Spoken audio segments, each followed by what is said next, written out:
Inilah tembok ratapan.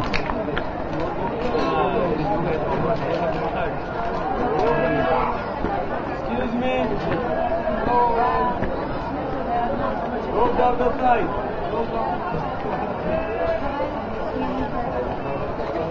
Kita hampir mau tiba di penjara nanti, tapi sebelum kita ke penjara dari Tuhan Yesus, coba lihat sini Bapak Ibu.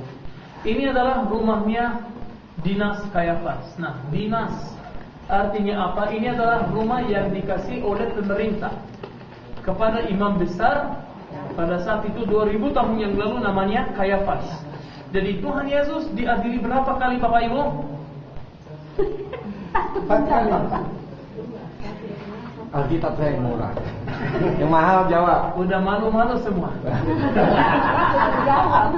Jangan takut Bapak Ibu, jangan takut. Jawab dulu. Tidak lulus sekolah minggu. 2 kali salah.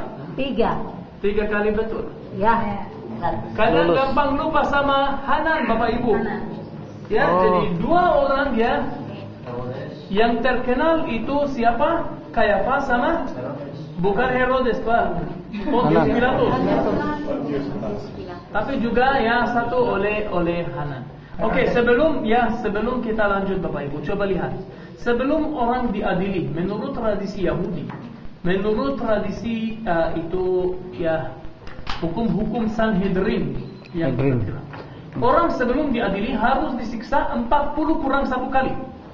Artinya berapa kali? 39. Kenapa harus disiksa? Pintar. Mungkin orang itu baik, mungkin tidak bersalah sama sekali. Untuk apa harus disiksa dulu? Menurut tradisi Yahudi yang memang kadang bisa kejam Bapak Ibu, kalau orang disiksa badannya lemah, kurang kuat, dia susah berpikir, apalagi susah berbohong. Jadi Bapak Ibu, Anda bisa lihat tempat ini, tempat di mana Tuhan Yesus disiksa. Ada 2 lubang di atas untuk 2 tangan yang diikat, 2 lubang sebelah kiri, sebelah kanan supaya tidak bisa goyang-goyang, dan di bawah ini 2 lubang untuk 2 bandu. Apakah jelas? Jadi orang sebelum diadili harus disiksa 40 kurang 1 kali, 39. Mari kita ke penjara tempat di mana Tuhan Yesus ditahan 1 malam. Dari hari Kamis setelah ditangkap di Taman Getsemani, betul, dihianati oleh Yudas. Ya, dari hari Kamis sampai hari Jumat, lalu dikirim ke Pontius Pilatus. Silakan ikutilah Juliana. Ayo, kamu duluan ya. Juliana, silakan.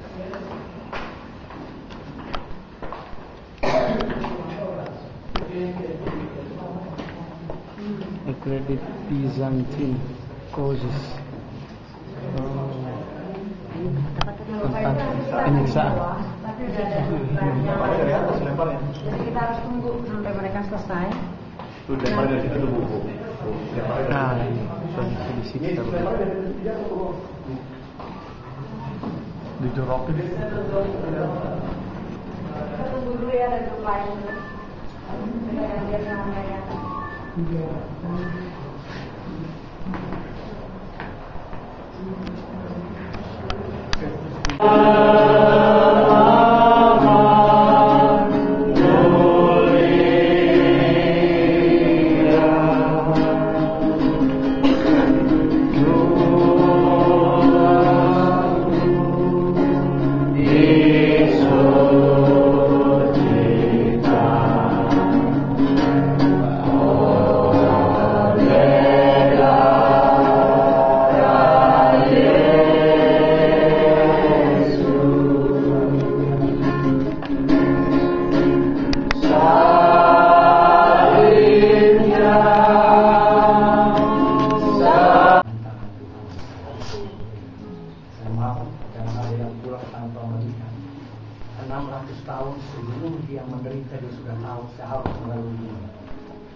Dan karena itu kita nikmati ini semua. Saya ingin kita nyanyikan itu pujian yang dalam ragam durasinya apa itu. Saat ku terjatuh dan tak berdaya, kesesakan menghimpit jiwaku, namun kita tetap menantikan Yesus sampai Dia jamah dan pulihkan.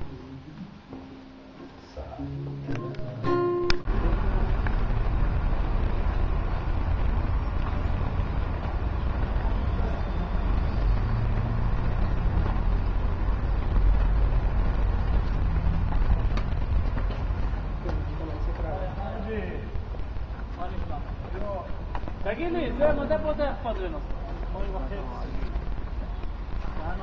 יגיע, Skit Saiton.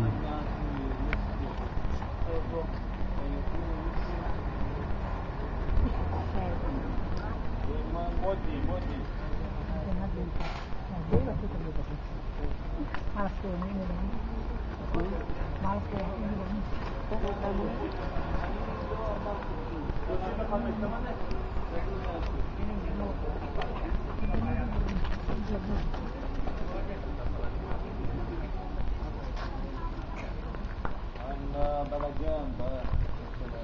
Balagan.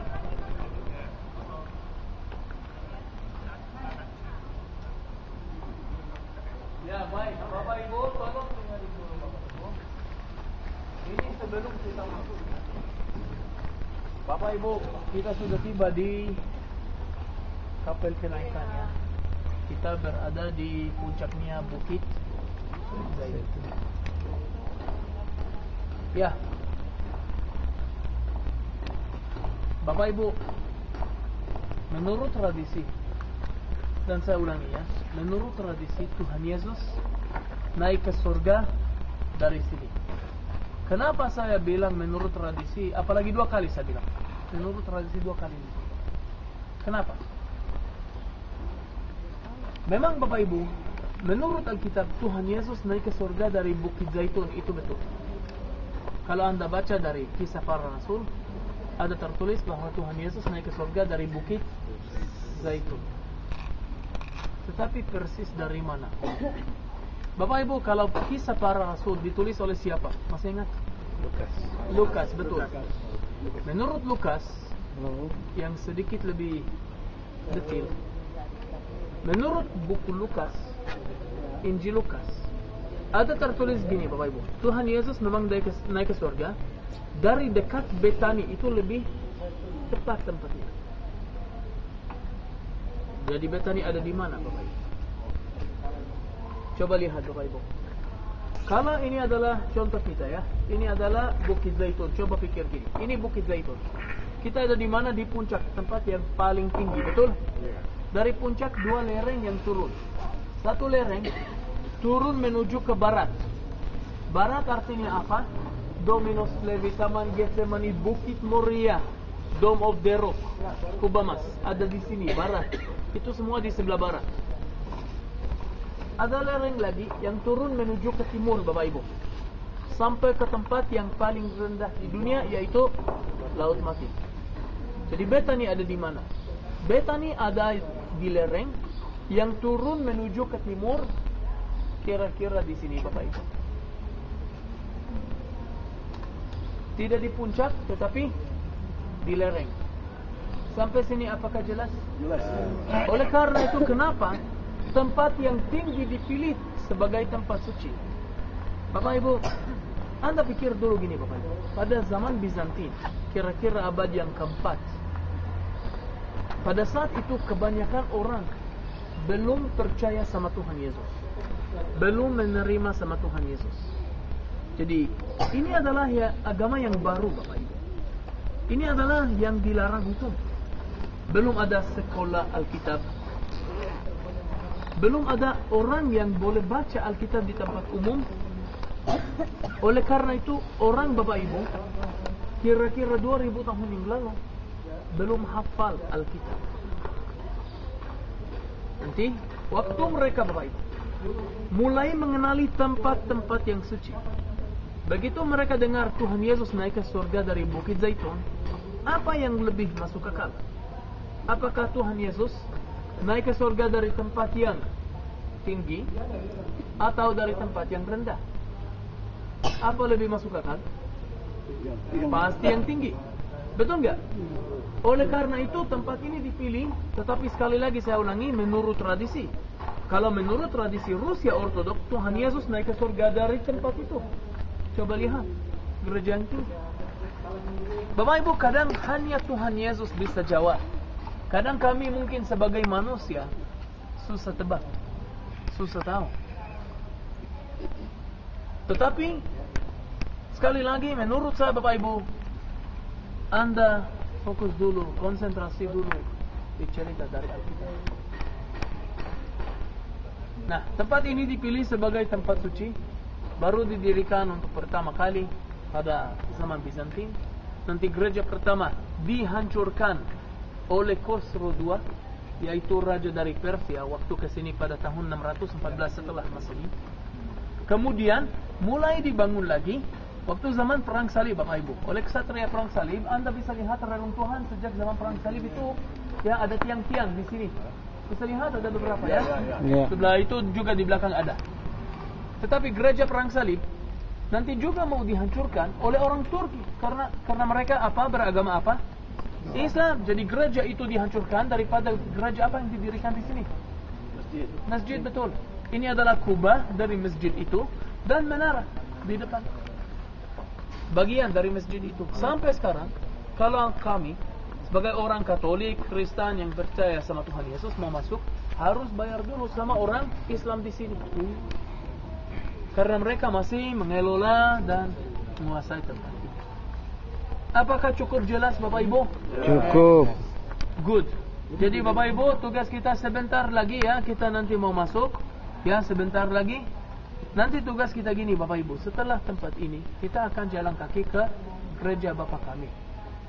Oke, nanti kita lihat, seharusnya mereka buka jam 8.30, nanti kita sudah masuk. Tenang banget.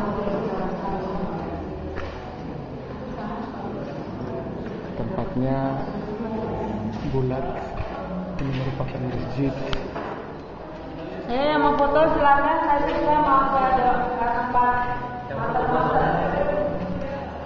Inilah telapak kaki Tuhan Yesus yang terangkat naik ke surga. Batunya masih asli.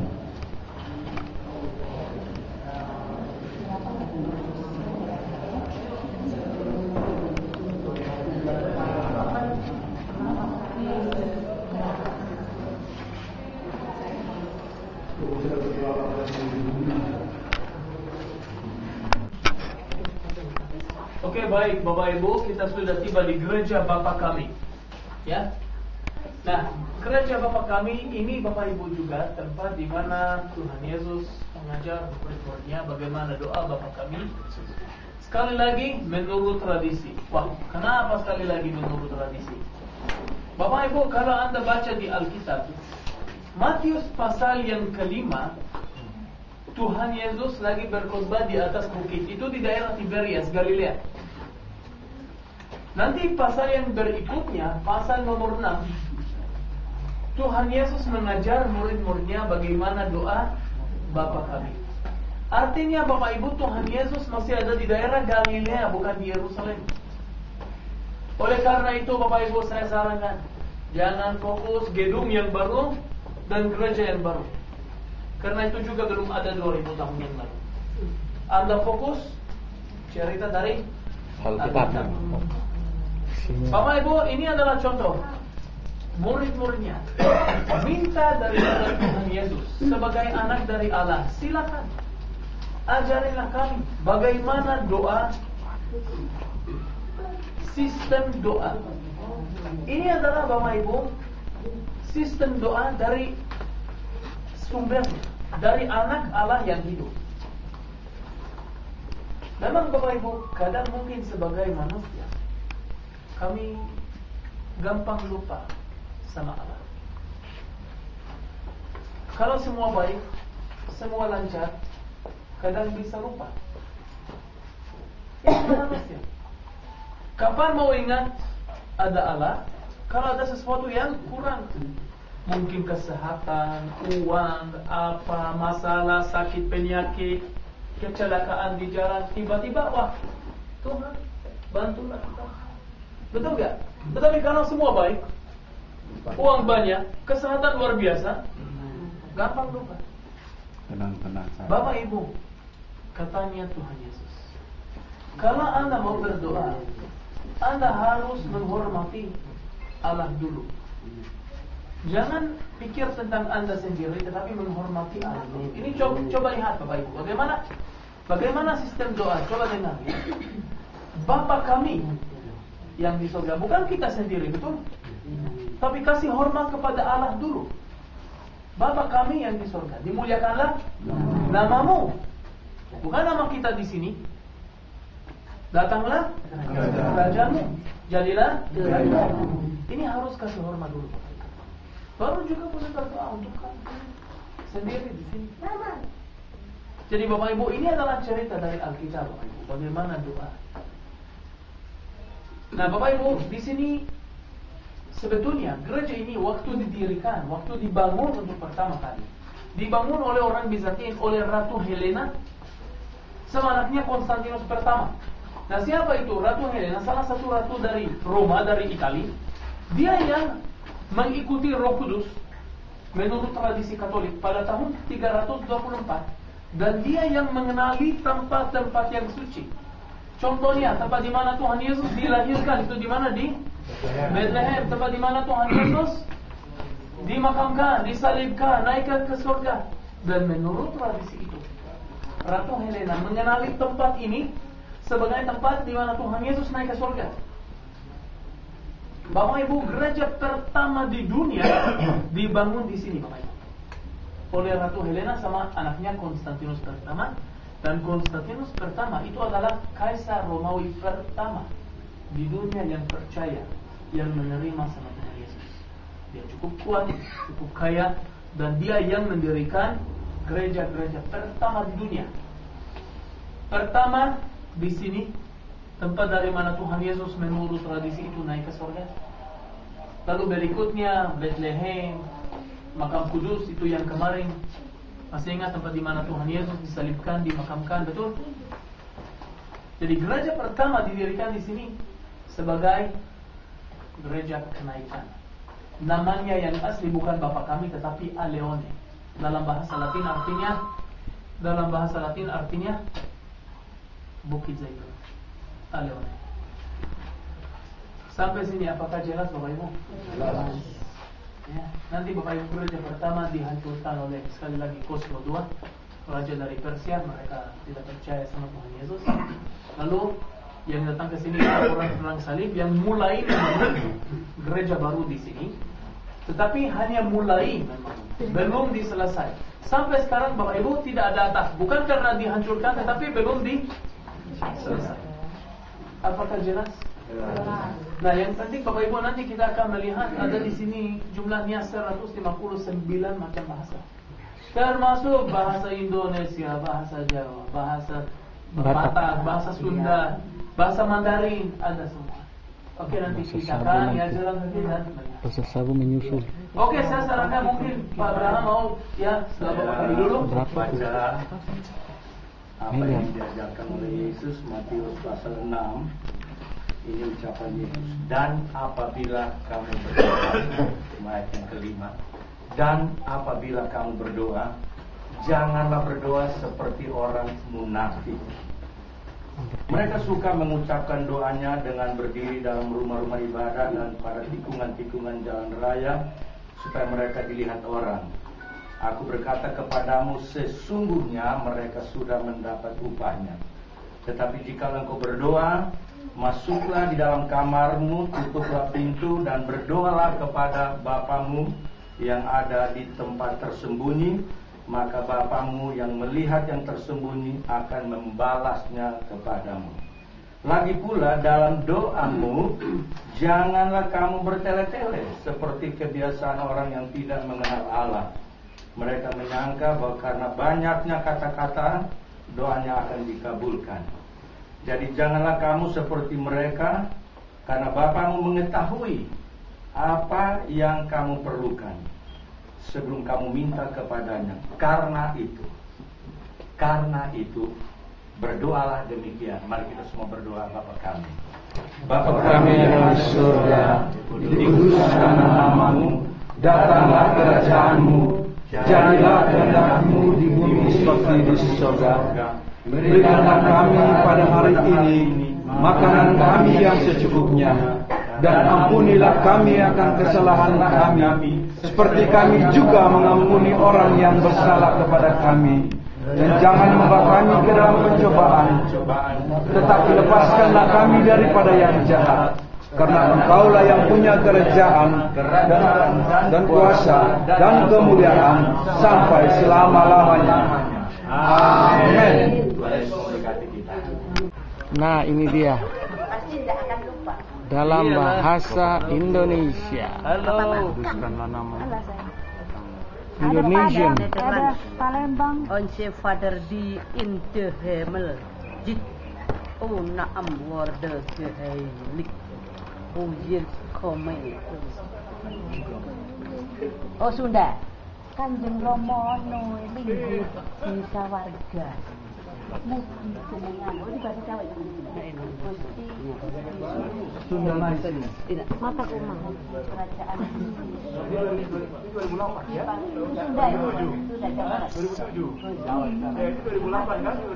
Mari, ayo masuk. Mugi abdi sadaya semua. Kerana siara untuk menikmati dan saya baca ayat ini ya. Oke. Lukas 19 ayat 41 sampai 44. Yesus menangisi Yerusalem, dan ketika Yesus telah dekat dan melihat kota itu, ia menangisinya. Katanya, wahai betapa baiknya jika pada hari ini jika engkau mengerti apa yang perlu untuk damai sejahtera.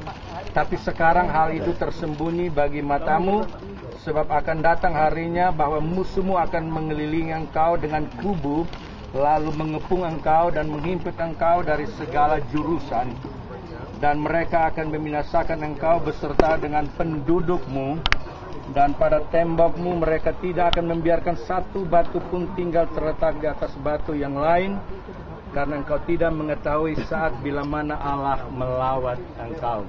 Bapak Ibu, seperti kita tahu bahwa tidak ada satu kota di dunia ini yang Allah begitu peduli sampai Yesus harus menangis.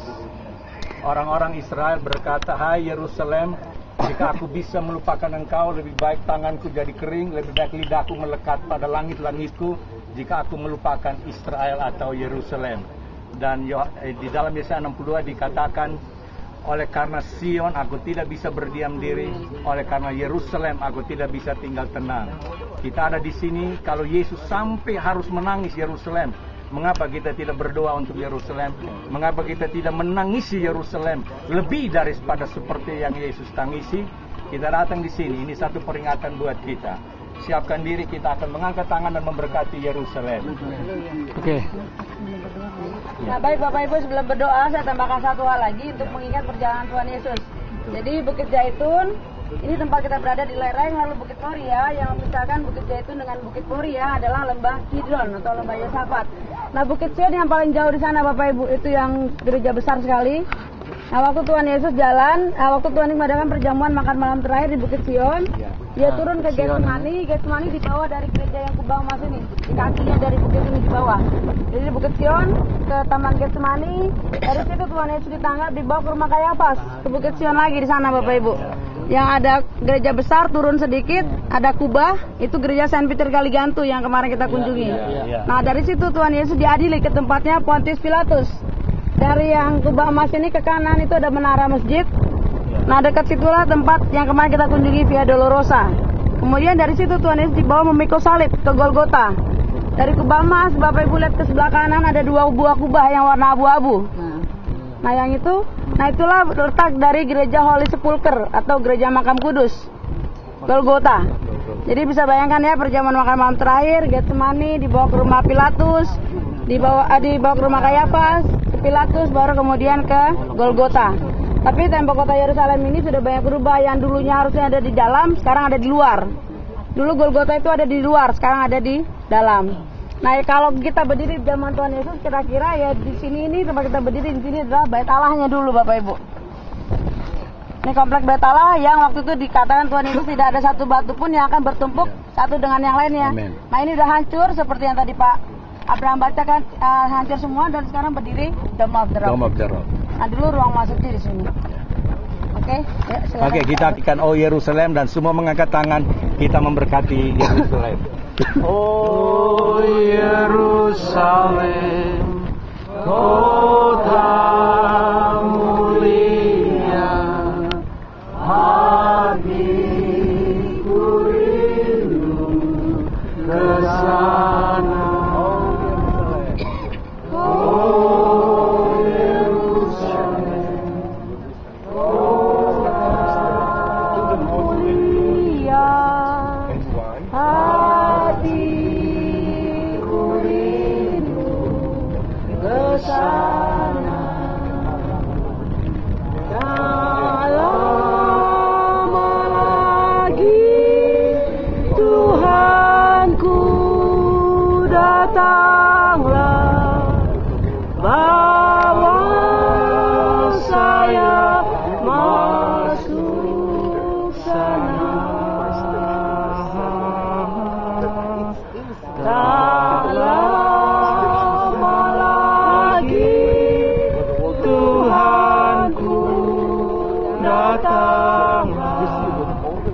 bawa saya masuk sana.